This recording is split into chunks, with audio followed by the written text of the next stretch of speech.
दोस्तों नमस्कार, मैं राजकुमार मौर्य। आप देख रहे हैं प्रखर इंडिया यूट्यूब चैनल। आज की इस वीडियो में हम बात करेंगे उत्तर प्रदेश की 80 लोकसभा सीटों के बारे में। इस वीडियो में आपको आगे सिलसिलेवार तरीके से बताने जा रहे हैं उत्तर प्रदेश की ऐसी कौन कौन सी लोकसभा सीट है जहां पर वास्तव में समाजवादी पार्टी और कांग्रेस बहुत मजबूत है, यूं कहें लोकसभा 2024 में चुनाव जीतने जा रही है। जब लोकसभा का चुनाव शुरू नहीं हुआ था तो तमाम यूट्यूब के पत्रकार बात कर रहे थे बिहार की। बिहार में बीजेपी ने पिछली बार 40 में 39 सीटें जीत ली थी। इस बार बात कर रहे थे कि सीटें कम हो रही हैं। बात कर रहे थे बंगाल की। पिछली बार बीजेपी ने 42 में 18 सीट बीजेपी ने जीत ली थी। बात कर रहे थे कर्नाटक की, 28 में 26 सीट बीजेपी जीत गई थी। यूं कहें बीजेपी का 3-4 राज्यों में ज्यादा बात हो रही थी, महाराष्ट्र की बात हो रही थी।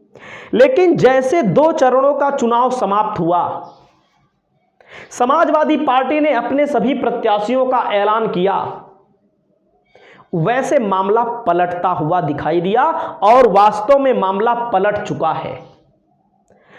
अब बीजेपी समर्थित जो पत्रकार हैं वो बताते हैं कि भैया 400 पार, 400 के इर्द गिर्द ले जाकर के डाटा इधर उधर करके घुमा के रख देते हैं, बीजेपी 400 तक पहुंचा देते हैं। यूपी में सबसे बड़ा सर्वे जो है इंडिया टीवी TNX का, बीजेपी को 77 सीट दे रहा है। बीजेपी एनडीए को 77 सीट दे रहा है। एबीपी वोटर 73 सीट दे रहा है। TV9 भारतवर्ष 68 सीट दे रहा है। और मैं वीडियो अखिलेश यादव की मैं ज्यादा बनाता हूं तो लोगों को भले लगता हो अखिलेश यादव की बात करता है व्यक्ति, जानबूझकर इनको जीतता हुआ दिखाएगा, लेकिन ऐसा नहीं है। और मैं जितनी सीट बता रहा था आज के 1 महीना पहले, 2 महीना पहले, धीरे धीरे समाजवादी पार्टी और मजबूत होती हुई दिखाई दे रही है। सीटों के नाम मैंने 5-5 सीटों की कैटेगरी बनाकर रखा है। 5-5 सीटों की कैटेगरी, एक एक सीट मैं आपको बताने जा रहा हूं, तो सिलसिलेवार तरीके से आप देखिए। और यहां पर मैं लिख कर बताऊंगा, समझा करके बताऊंगा। सबसे पहले मैं बात करूंगा यहां पर उन लोकसभा सीटों के बारे में जहां पर अखिलेश यादव के परिवार के लोग चुनाव लड़ रहे हैं। चाहे अखिलेश यादव के चाचा के बेटे हों आदित्य यादव, चाहे अखिलेश यादव के चाचा के बेटे हों अक्षय यादव, चाहे चाचा के बेटे हों, चाहे अखिलेश यादव की पत्नी हो, चाहे अखिलेश यादव के भाई हों, उनकी बात मैं करता हूं। तो सबसे पहली सीट मैं लेकर आ चुका हूं आपके सामने। पहली सीट, रुक जाइएगा 1 सेकंड। पहली सीट मैं बता रहा हूं आपको जहां से अखिलेश यादव लड़ रहे हैं, कन्नौज।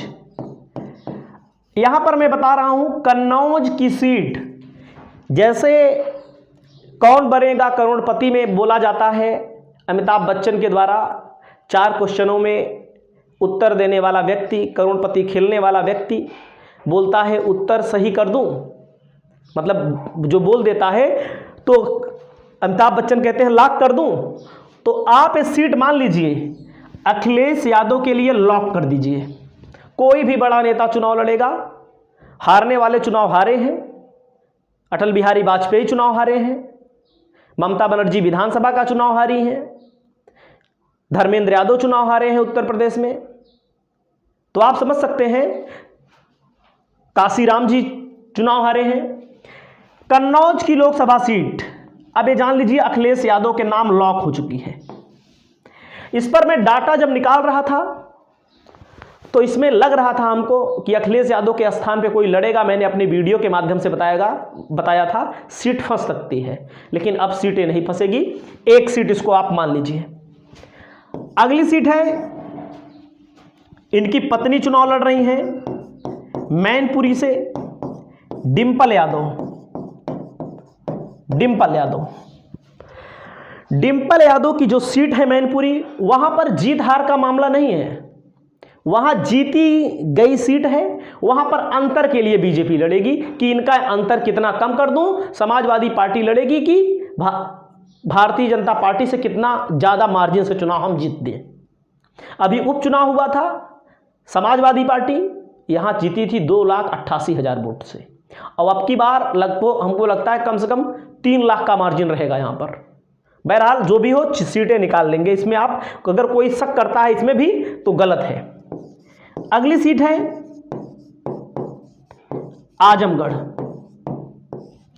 आजमगढ़ की सीट धर्मेंद्र यादव चुनाव लड़ रहे हैं, निरहुआ लड़ रहे हैं सामने। इस सीट को भी धर्मेंद्र यादव निकाल लेंगे, हालांकि उपचुनाव हारे थे, वो दौर कुछ और था, ये दौर कुछ और है। अगली सीट बदायूं की सीट जो है, यहां पर अक्षय यादव राम गोपाल यादव के बेटे चुनाव लड़ रहे हैं। इस सीट को भी समाजवादी पार्टी निकाल रही है। अगली सीट है 5वीं नंबर, सॉरी बदायूं गलत खोल दिया, बदायूं में आदित्य यादव, सॉरी आदित्य यादव याद है सब हमको, आदित्य यादव हैं बदायूं से। और फिरोजाबाद सीट शिवपाल यादव के बेटे चुनाव लड़ रहे हैं। यहां पे ना आदित्य यादव, पहले शिवपाल यादव को टिकट मिला था, फिर आदित्य यादव लड़ रहे हैं। फिरोजाबाद से अक्षय यादव चुनाव लड़ रहे हैं। पिछली बार ये 28,000 वोटों से हारे थे। यहां पर हारने और हराने की भूमिका जो थी शिवपाल यादव की थी। शिवपाल यादव अलग थे, समाजवादी पार्टी के अलग थे। तो आप ये जान लीजिए, जो भी सर्वे आप देख रहे होंगे, यहां पर 5 सीट, पहले ग्रुप की 5 की 5 सीट इनके परिवार की मैंने लिखी। सभी यादव लड़ रहे हैं। किसी सिंगल यादव को समाजवादी पार्टी ने इस बार टिकट नहीं दिया है, अपने परिवार को छोड़ करके। इससे फायदा क्या हुआ इनका? फायदा हुआ, ये सब मजबूत सीटें हैं, पहले भी चुनाव जीतते रहे हैं। 2019 में 2014 में चुनाव जीते थे, 2014 में चुनाव जीते थे यहां पर, जब मोदी की प्रचंड लहर थी, सपा बसपा से कोई गठबंधन नहीं था, तब की बात है। तो ये 5 सीटें आप लॉक कर दीजिए, इन 5 सीटों में कोई शक नहीं है। अगले ग्रुप की सीट मैं बता रहा हूं, ग्रुप मैंने बनाया है। अगले ग्रुप की सीट है हमारी अंबेडकर नगर। अंबेडकर नगर, अगला 5 आप देखिए, अंबेडकर नगर, लालजी वर्मा चुनाव लड़ रहे हैं और रितेश पांडे बहुजन समाज पार्टी के सांसद रहे, 2019 में जीते थे, सपा बसपा के गठबंधन से जीते थे। रितेश पांडे के पिताजी राकेश पांडे नाम है, समाजवादी पार्टी से विधायक हैं अभी भी, लेकिन उन्होंने बगावत कर दी थी राज्यसभा के चुनाव में। उसी बगावत का असर यह है कि अंबेडकर नगर से भारतीय जनता पार्टी ने बसपा के वर्तमान सांसद को टिकट दे दिया। एंटी इनकम्बेंसी तो है ही, वो सब जानते हैं, क्योंकि वर्तमान के सांसद हैं। कोई भी किसी भी पार्टी का वर्तमान का सांसद होगा, सबके खिलाफ एंटी इनकम्बेंसी होती है। उसका या तो बहुत बड़ा समीकरण हो या उसने बहुत बड़ा काम किया हो। जैसे मैनपुरी है, आजमगढ़ है, आजमगढ़ में बहरहाल नहीं है, मैनपुरी जितने मैंने बताया आपको, सिर्फ इसमें से मैनपुरी पर समाजवादी पार्टी चुनाव जीती थी 2019 में। बदायूं भी हार गई थी, कन्नौज भी हार गई थी, फिरोजाबाद भी हार गई थी। आजमगढ़ 2019 में जीती थी, लेकिन 2022 में विधानसभा चुनाव हुआ था, वहां पर हार गई थी। तो अंबेडकर नगर की जो सीट है, लालजी वर्मा, विधानसभा का चुनाव हुआ था, 5 की 5 इस लोकसभा की सीटें समाजवादी पार्टी ने क्लीन स्वीप किया था। उसके अलावा लालजी वर्मा, मैं बार बार बोलता हूं, अगर कोई बैकवर्ड मजबूत कैंडिडेट है, सामाजिक समीकरण उसका सही है, लालजी वर्मा छोटे मोटे नेता नहीं हैं, बहुजन समाज पार्टी के प्रदेश अध्यक्ष रहे हैं, बहुजन समाज पार्टी में आखिरी दम तक रहे।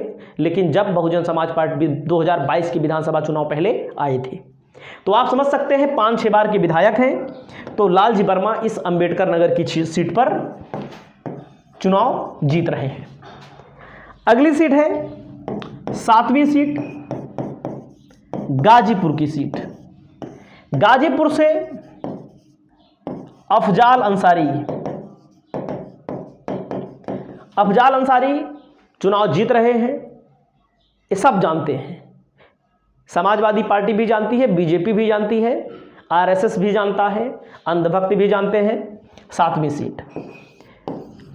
8वीं सीट घोसी से राजीव राय को टिकट मिला है। यहां पर छड़ी निशान पर अरविंद राजभर चुनाव लड़ रहे हैं। घोसी सीट अरविंद राजभर के हाथों से निकल रही है, ये सब जानते हैं। 9वीं सीट संभल की सीट, ये सब फिक्स वाली सीटें हैं। जियाउर रहमान वर्क, संभल की सीट समाजवादी पार्टी चुनाव जीत रही है। जियाउर रहमान वर्क, केवल मुसलमान यहां पर वोट दे दें, यादव दे दें, अगली पार्टी चुनाव यहां जीत भी नहीं पाएगी संभल में। अब ले चलता हूं 10वीं सीट कैराना। इकरा हसन एक तरफा चुनाव जीत रही हैं। अभी मैंने आपको केवल 10 सीटें बताई और एकाध हो सकता है कहीं से मिस हो जाए, बाकी इसमें से एक सीट मिस होने वाली नहीं है। केवल अभी मैंने 10 बताया है आपको। अभी तक मैं आपको 10 सीट के समीकरण बता चुका हूं। अगली सीट 11वीं नंबर, अगला 5 में बताऊंगा। 11 नंबर आती है सीट मेरठ की सीट। मेरठ में क्या मामला हुआ है? सुनीता वर्मा चुनाव आराम से यहां पर चुनाव जीत रही हैं। क्यों भैया? 45% मुस्लिम आबादी है, मुसलमान ने यहां पर इकट्ठा वोट दिया है। उसके अलावा 25 सालों में पहली बार ऐसा हुआ जब कोई मुसलमान कैंडिडेट मेन पार्टियों की तरफ से नहीं था। जैसे पहले सपा लड़ी थी, बसपा लड़ती थी, कांग्रेस लड़ती थी, तीनों मुस्लिम कैंडिडेट दे देती थी, और भाजपा हिंदू कैंडिडेट। तो हिंदू का वोट एक तरफ, मुसलमानों का वोट और दलितों का वोट कई तरफ चला जाता था, इसलिए बीजेपी चुनाव जीत जाती थी। इस बार समाजवादी पार्टी ने दलित को टिकट दिया, और मुसलमान और दलित के समीकरण से ही आप समझ सकते हैं। दलित का मतलब 5% दलित मिल जाए, बैकवर्ड भी मिलेगा, यादव होगा, कुछ समाजवादी विचारधारा के लोग होंगे, आराम से चुनाव ये जीत लेंगे। वैसे भी अरुण गोविल को आपने देखा होगा, जैसे चुनाव होता है वैसे अपना बुरिया बिस्तरा बांध के चल पड़ते हैं बम्बई अरुण गोविल, और अरुण गोविल कहीं ना कहीं मान चुके हैं कि हम हार चुके हैं। अगली सीट है बस्ती, राम प्रसाद चौधरी, और जब रिजल्ट आएगा तब भी मैं मिलूंगा। इस सीट को भी, बस्ती को भी समाजवादी पार्टी जीत रही है। अगली सीट है धौरहरा, इसको आनंद भदौरिया।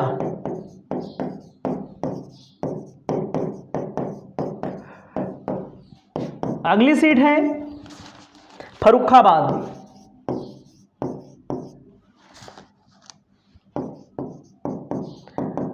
फर्रुखाबाद में नवल किशोर शाक्य। ऐसा क्यों हो रहा है सबका मैं बता रहा हूं। 15 नंबर एटा, देवेश शाक्य। अब यहां पे मेरठ में मैंने आपको बताया, बस्ती में समाजवादी पार्टी जब विधानसभा का चुनाव हुआ था, भाजपा केवल एक विधायक जीत पाई थी। उसके अलावा राम प्रसाद चौधरी कई बार से यहां चुनाव लड़े हैं, कम अंतरों से चुनाव हारे हैं। और मैं एक बात मैं स्पष्ट कर दूं, भाजपा चुनाव इसलिए हार रही है इन सीटों पर क्योंकि अपने प्रत्याशियों में कोई बदलाव नहीं किया। बदलाव करती तो बगावत का डर रहता। हालांकि बीजेपी में बगावत का कोई मतलब है नहीं, जो बगावत करेगा वो किनारे लग जाएगा, और बीजेपी ने बड़े बड़े नेताओं को कहीं ना कहीं किनारे लगा ही दिया है। अपने नेताओं को लगा दिया है, दूसरे पार्टी के नेताओं से कोई मतलब नहीं।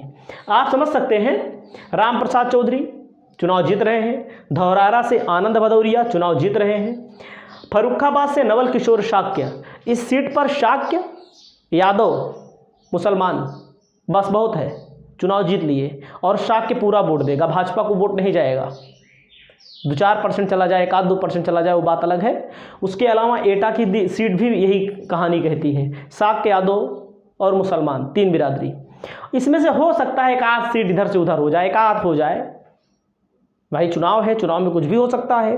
बहरहाल मैंने रिस्क लिया है, जिसे बहुत सारे लोग कहते हैं 4 जून को मिलूंगा, धमकी भी देते हैं। 4 जून को एक लोग हमको थप्पड़ मारने की भी धमकी दे दिए, वो कमेंट में दे दिए क्या थप्पड़ मारेंगे हमको, वो 4 जून के बाद खुदे नहीं दिखाई देंगे। तो यहाँ पर मैं सरकार बनने और बनाने की गारंटी नहीं ले रहा हूँ, लेकिन उत्तर प्रदेश में 25 से 30 सीटें, मैं बार बार बोल रहा हूँ, बीजेपी वास्तव में फंसी हुई है, बहुत बुरी तरह से फंसी हुई है। फंसी है तो 40-50, लेकिन 25-30 तो पक्का चली जाएगी फंसने के बावजूद भी। अगली सीट है 16 नंबर, नया। अगला 5 देखिए, मुरादाबाद। मुरादाबाद से रुचि वीरा चुनाव लड़ी। एसटी हसन का टिकट कटा, फिर मिला, फिर कटा, ये थोड़ा सा नाटक हुआ था। रामपुर में 52% मुसलमान। अब आप समझिए, यादव मुसलमान या मुसलमान अकेले वोट दे दे यहाँ पर रामपुर और मुरादाबाद में, तो समाजवादी पार्टी चुनाव जीत लेगी। बसपा को मुसलमान वोट देगा नहीं, आप जानते ही हैं। बहरहाल रामपुर में सुनाई दिया, थोड़ा बहुत दिए होंगे। अगली सीट है, यहाँ पर कांग्रेस लड़ी थी, सहारनपुर, इमरान मसूद।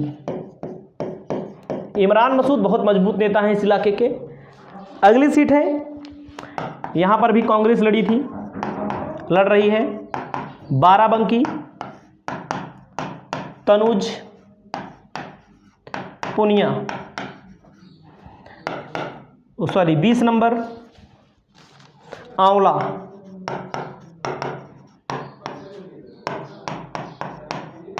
नीरज मौर्य। इतना है। रामपुर से नकवी है, एक मौलाना है जामा मस्जिद के, उनको टिकट दिया गया था समाजवादी पार्टी की तरफ से। ये 5 सीट जो मैं बता रहा हूँ, अगली 5 सीट, इसमें से हो सकता है एक आध 2 सीट डैमेज हो जाए, एक आध 2 सीट, ज़्यादा नहीं, 1-2 सीट। वैसे हमें डैमेज करने वाली सीट नहीं दिखा रहा हूँ, जो यहाँ के निवासी होंगे उनको पता होगा क्या हाल है, ठीक है। ये 5 सीट, कितनी सीट हो गई? 20 मैंने बता दी, और ज़बरदस्ती एक भी सीट नहीं जोड़ रहा हूँ, ये आप देख लीजिए। अगली सीट है, अगली 5 देखिए, रायबरेली। कांग्रेस चाहे जिसको लड़ाएगी चुनाव जीत लेगी, लेकिन कांग्रेस की तरफ से जो गलतियां होती हैं, बहुत शर्मिंदगी होती है हमको। तो इतना नाटक मचाए हैं, इतना नाटक मचाए हैं। आज ऐलान हो जाएगा, जिसका भी ऐलान होगा रायबरेली और अमेठी में। मतलब कि हद कर दिया इन लोगों ने, एकदम, मतलब कि एकदम से हद कर दिया। मतलब कि अगर दूसरे को देना होता टिकट, आप इनको, बहरहाल देखो किसको देते हैं, दूसरे को देना होता तो कम से कम आप टिकट दे देते, अपना बेचारा प्रचार करता। खुद लड़ते हैं तो ठीक है, अगर खुद नहीं लड़ते हैं तो सबसे बड़ा नकारापन है। कुछ लोग ये कहते हैं अन्य जगहों पर प्रचार करेंगे, वायनाड से लड़ेंगे और उनके ऊपर परिवारवाद का आरोप लगता है, खरगे जी निर्णय लेंगे। किसी को, कोई लोकतंत्र नहीं होता किसी पार्टी में, चाहे बीजेपी हो, चाहे सपा हो, चाहे बसपा हो, चाहे कांग्रेस हो। सपा में अखिलेश यादव जिसको चाहेंगे वहाँ से लड़ेगा, बसपा में मायावती चाहेंगी जिसको वहाँ से लड़ेगा, कांग्रेस में राहुल गांधी जिसको जहाँ से चाहेंगे वहाँ से लड़ेगा। एकदम साफ बात मैं बता रहा हूँ, राहुल गांधी, सोनिया गांधी हो गया। और भाजपा में नरेंद्र मोदी और शाह जिसको चाहेंगे वहाँ से लड़ेगा। कोई लोकतंत्र नहीं होता। लोग कहानी बताते हैं कि ये है वो है, मीडिया के सामने मतलब कि बात बनाते हैं। तो रायबरेली जीत लेंगे ये लोग, चाहे जिसको लड़ाएंगे। लेकिन अमेठी अगर राहुल गांधी नहीं लड़े तो अमेठी सीट चली जाएगी, और हमेशा के लिए भी चली जाएगी। क्यों चली जाएगी? ये लोग डरते हैं, वास्तव में मैं बता रहा हूँ। ये लोग दूसरों को बताते हैं, ये सोच रहे हैं कि जनता हमको बना दे एक बार फिर से, हम नहीं।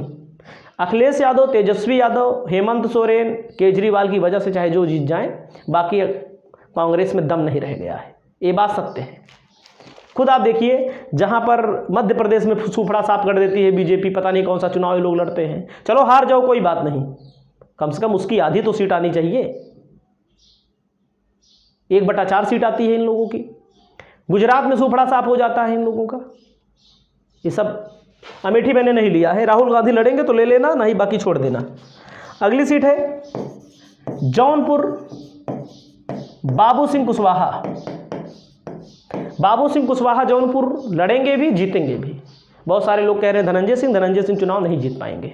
मजबूत नेता है, लोकल नेता है, लेकिन आप चुनाव का रिजल्ट देख लीजिएगा, चुनाव नहीं जीत पाएंगे। क्योंकि यादव वोट नहीं देगा, मुसलमान वोट नहीं देगा, उसको सरकार हटाना है। सबको पता है अगर देंगे तो भाजपा में भी जा सकते हैं, क्योंकि अभी 7-8 लोगों ने जो कारनामा किया है उसका इम्पैक्ट बहुत बड़ा गया है। 23वीं सीट है फूलपुर की सीट। हमारे बहुत सारे मित्र कह रहे हैं, पटेल वाले मित्र कह रहे हैं फूलपुर की सीट मौर्य, अमरनाथ मौर्य को टिकट मिला है, हार जाएंगे। नहीं हारेंगे, हम बता रहे हैं, क्योंकि पटेल 3 लाख है तो मौर्य वहाँ पर 2 लाख है। पटेल वास्तव में भाजपा को वोट देता है। अगर समाजवादी पार्टी ने वर्मा को टिकट नहीं दिया है, पटेल को टिकट नहीं दिया है, ज़्यादातर लोग दे देते हैं वोट। वो लोग नहीं देते जो समाजवादी विचारधारा के लोग हैं, जिन लोगों को पता है हमारा आरक्षण छीना जा रहा है, हमारा हक अधिकार मारा जा रहा है, वो लोग नहीं देते हैं। जिनके बच्चे बहुत अच्छा पढ़ लिख रहे हैं, जिनको नौकरी नहीं लग रही है, वो लोग नहीं देते हैं। फूलपुर में मौर्य इसलिए जीतेंगे, यहाँ पर मुस्लिमों की आबादी बहुत अच्छी है। अतीक अहमद यहाँ से सांसद बने हैं। विधानसभा में 2 मुसलमानों को टिकट दिया था, नज़दीकी मुकाबलों में 2 मुसलमान समाजवादी पार्टी के हार गए थे। जब मुसलमान कोई समाजवादी पार्टी से लड़ता है तो कोई पटेल, कोई मौर्य, कोई अदर बैकवर्ड वोट देने नहीं जाता है। आपको पता है, हमसे ज़्यादा पता है आपको। ये सामाजिक स्थिति है, ज़मीनी स्थिति है। 25वीं नंबर है, गलत लिख दिए क्या भैया, 21, 22, 23, रायबरेली, जौनपुर, फूलपुर। 24 नंबर सलेमपुर।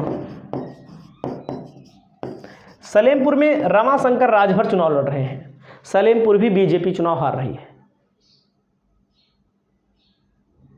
यहाँ के जो कुशवाहा जी हैं उनको टिकट दिया है, 3री बार लगातार टिकट पाए हैं, 2 बार जीते हैं, तो एंटी इनकम्बेंसी उनके खिलाफ बहुत ज़्यादा है। अगले मोदी जी के नाम पे जीत गए थे, लेकिन अब की बार ऐसा कोई नेशनल नैरेटिव नहीं चल रहा है, लोकल मुद्दों पर चुनाव हो रहा है। बलिया में सनातन पांडे अगर अपनी बिरादरी का वोट पा जाएंगे, वैसे इनकी बिरादरी जो है सनातन पांडे जी की बीजेपी समर्थक है।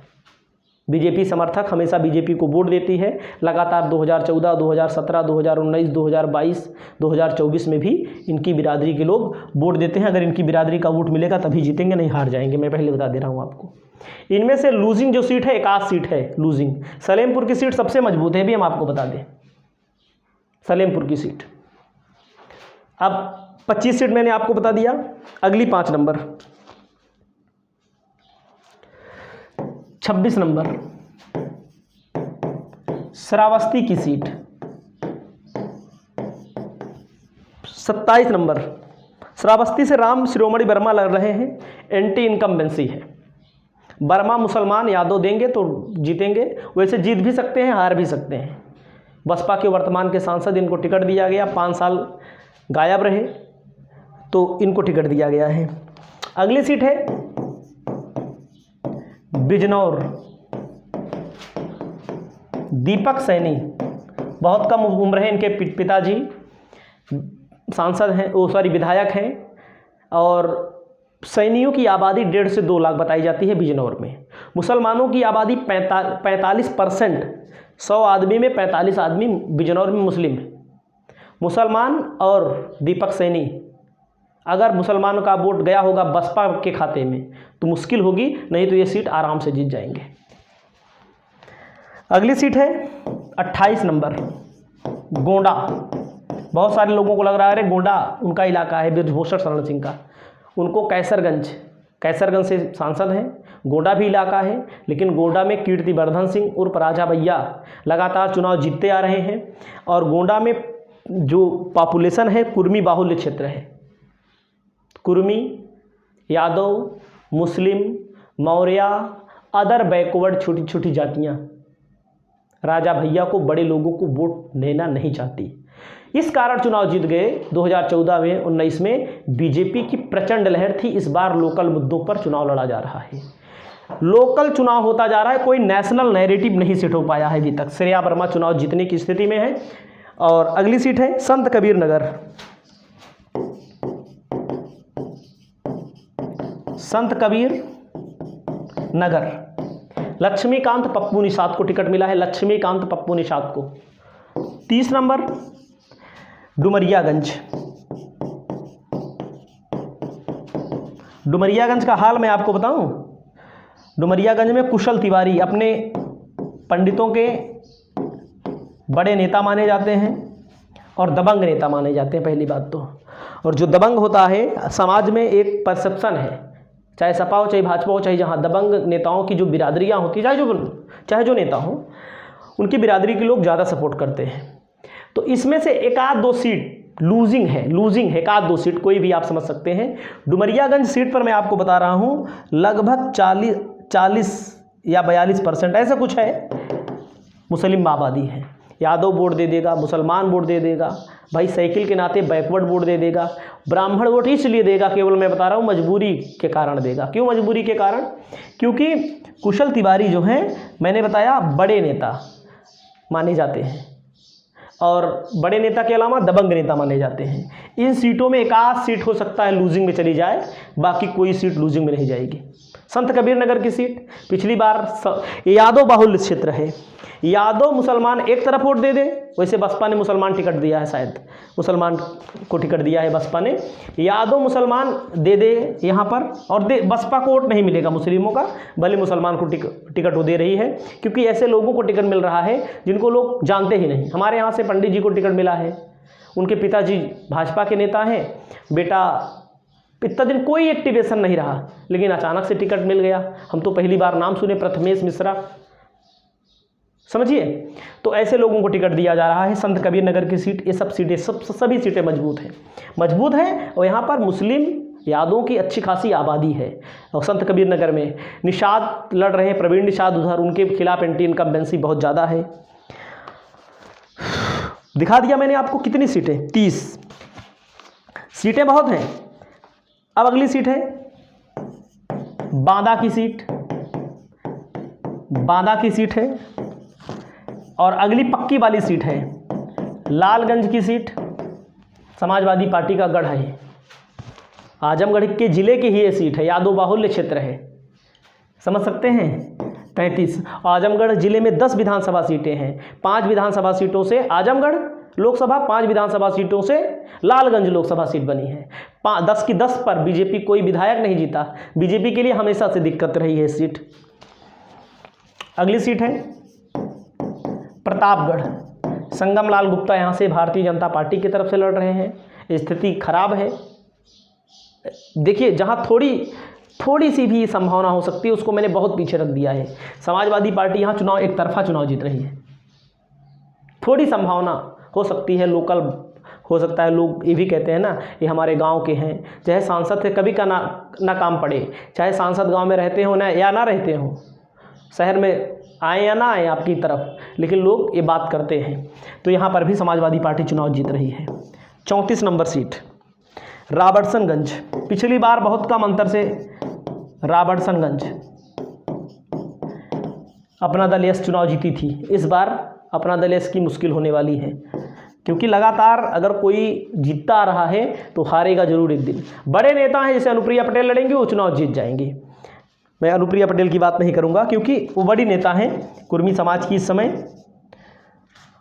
कौशाम्बी, यहाँ पर भी समाजवादी पार्टी एक अच्छे मार्जिन से चुनाव जीत सकती है। कितनी सीट हो गई? 35। हो सकता है इसमें से एक आध सीट लूजिंग हो, एक आध दो सीट, नहीं तो अधिकतर सीटें निकाल लेंगे लोग। अगली सीट है 36 नंबर इटावा की सीट। 37 नंबर मोहनलालगंज,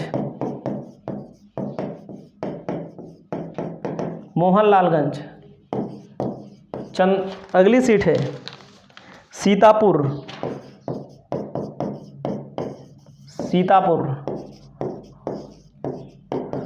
देवरिया,